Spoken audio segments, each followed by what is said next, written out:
ते त्याच्यात कपात केलेली आहे। ही पहिलीच बातमी तुमच्या सगळ्या चॅनलवर आली आणि ज्यांनी एवढा विश्वासाच्या नात्याने जर त्यांना मतदान दिलं असेल तर पहिला घणाघात त्यांनी खुणाचा गेला तर गरीब कष्ट करणाऱ्या देशाच्या शेतकऱ्याचा।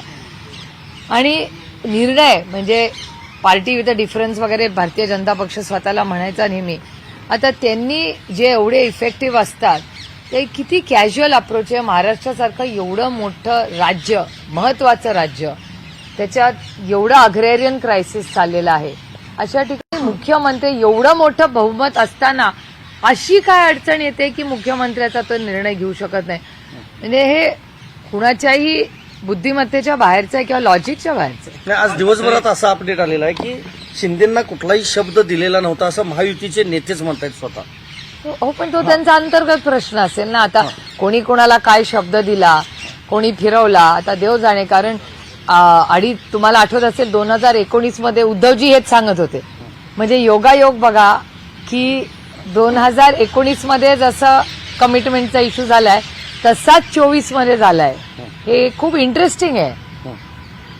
पण महत्वाचा हात होते भाजप सत्ता स्थापन करत असताना कायम अडचण येते। मग 14 साली पण अडचण आली, 19ला पण आली, 24ला पण येते। दरवेळी असं का होतं, काय वाटतं? भारतीय जनता पक्षाच्या मित्र पक्षांनी याचं उत्तर दिलं पाहिजे ना, मी कसं देणार? यावेळेस हा प्रश्न निर्माण झालाय की शब्द दिला नव्हता भाजपचे नेते म्हणतात, मात्र शिंदे यांच्या वतीनं कोणताही नेता म्हणत नाही की आम्हाला शब्द दिला नाही म्हणून। की भारतीय जनता पक्ष किंवा आम्ही विरोधी पक्षात आहोत, आम्ही काय नुसतं शिंदे साहेबांचं कौतुक करणार नाही, पण एका सशक्त लोकशाहीमध्ये शेवटी आम्हाला मान्यच केलं पाहिजे की शिंदे साहेबांचा चेहरा घेऊन जी महायुती उभी राहिली त्याला यश मिळालंय। हे आम्हाला म्हणजे आमचे बरेच त्याच्यात मुद्दे आहेत, पण ह्या क्षणीत आम्हाला मान्य केलं पाहिजे की शिंदे साहेबांचा चेहरा घेऊनच हे लोकांपर्यंत गेले। ते नेते, ते मुख्यमंत्री, त्यांनी केलेले कष्ट हे मान्यच करायला लागेल कुणाला। हे तुमच्याच चॅनलवर कव्हर झाले। या सगळ्यामध्ये एक मुद्दा हा आहे की उद्धवजींनी जी भूमिका घेतली होती ती एकनाथ शिंदे घेतील तुम्हाला असं वाटतं?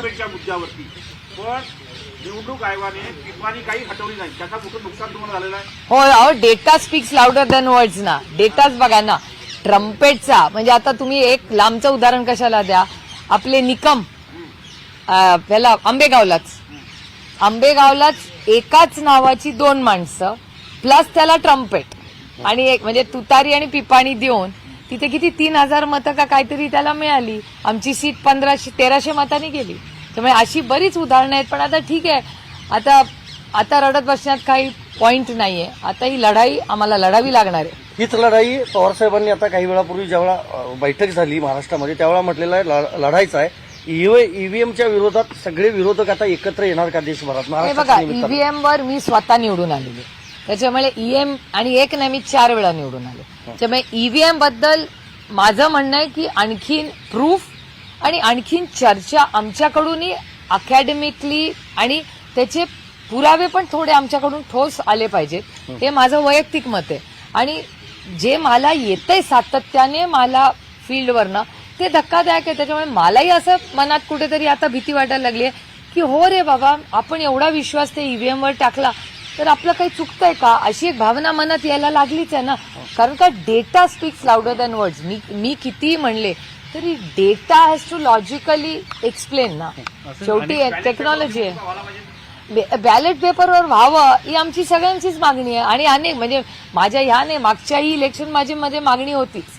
त्याच्यामुळे जर माझं काय म्हणणं आहे की एवढं तुम्हाला घंडलीत यश मिळतच आहे तर मग बॅलेट काय आणि ईव्हीएम काय, तुम्हाला बॅलेटवर घ्यायला जर मागणी असेल तर काय अडचण आहे बॅलेटवर घ्यायला? आकडेवारी समोर येते त्याच्यामध्ये प्रत्यक्षात झालेलं मतदान, मिळालेलं मतदान याच्यामध्ये तफावतीचे आकडे मांडले जात आहेत। वेगवेगळ्या भागातून व्हिडिओ समोर येत आहेत की या ठिकाणी स्वतःचा उमेदवार त्या गावातला आहे, त्या गावात त्याला एकही मतदान मिळत नाहीये। हे सगळं समोर पाहिल्यानंतर आज संविधान दिवस आहे, अशा निमित्ताने लोकशाहीवरती हे सगळ्या प्रश्नचिन्ह उपस्थित झाले। मी तर खरं आज काँग्रेसच्या माझ्या अनेक सहकाऱ्यांची आज दिल्लीतही माझी सकाळी भेट झाली। मी सगळ्यांना विनंती केली की एक इंडिया अलायन्स आणि ज्याचा कुणाचा ईव्हीएमवर ज्या काही सूचना असतील त्याचा आम्ही एक पूर्ण दिवसाचे आमचे अनुभव, याचा एक पूर्ण दिवसाचं वर्कशॉप आणि डेटा कलेक्शन करावं। सगळ्यांनी एकत्र यावं, दिवसभर बसावं, डेटाचे आमचे अनुभव, हरियाणाचे अनुभव, त्या सगळ्यावर एक सविस्तर चर्चा व्हावी आणि मग सरकारकडे आम्ही हे मांडावं की बाबा सरकार किंवा इलेक्शन कमिशनकडे जाऊन की बाबा असे 1 2 3 4 5 असे आमचे काही प्रश्न आहेत, हे खूप गांभीर्याने घेतलं पाहिजे आणि एका सशक्त लोकशाहीमध्ये या गोष्टी झाल्याच पाहिजेत. नाही तर असं जर समजा, म्हणजे आपण 1 मिनिटं समजून चालूया की आम्ही म्हणतोय ते 100% बरोबर आहे, तर मग असं जर असेल किंवा त्याच्यात 50% ही जर प्रश्नचिन्ह असेल तर मग या देशात कधीच विरोधी पक्षातल्या काही म्हणजे आमचं सरकार हे कधीच बदलणार नाही आणि हे योग्य नाही ना. एका सशक्त लोकशाहीसाठी ते योग्य नाही. माझं म्हणणं आहे कॉपी करून पास करण्यात काय मजा आहे, हरकत नाही. आणि मी म्हणजे माझं एवढंच म्हणणं आहे जे मी वारंवार सगळ्यांना मनमोकळेपणे सांगते, आम्ही हरलो याचं दुःख नाही. शेवटी ही लोकशाही आहे. लोकशाहीमध्ये लोकांनी जो निर्णय घेतला तो आम्ही मान्य केलाच पाहिजे आणि तो मी पूर्णपणे मान्य करते की ठीक आहे आमचं सरकार आलं नाही हे मला पूर्णपणे मान्य आहे. पण ज्या पद्धतीने आमच्या सीट कमी झाल्यात 4च महिन्यात, अशी काय क्रांती घडली. आणि फील्डवर तुम्ही सगळे फिरत होता, आम्ही सगळे फिरत होतो. म्हणजे असं नाहीये ना की तुमचं काहीतरी वेगळं मत होतं, माझं काहीतरी वेगळं मत आहे. फील्डवर आपण सगळे होतो आणि आमचे इतके कमी येणं जेव्हा म्हणजे जेवढ्या आम्ही हिशोबाला आमचाच हिशोब धरा, बाकीच्याच्या घरात कशाला बघायचं. आम्ही 10 सीट जिंकलो म्हणजे 60 आमदार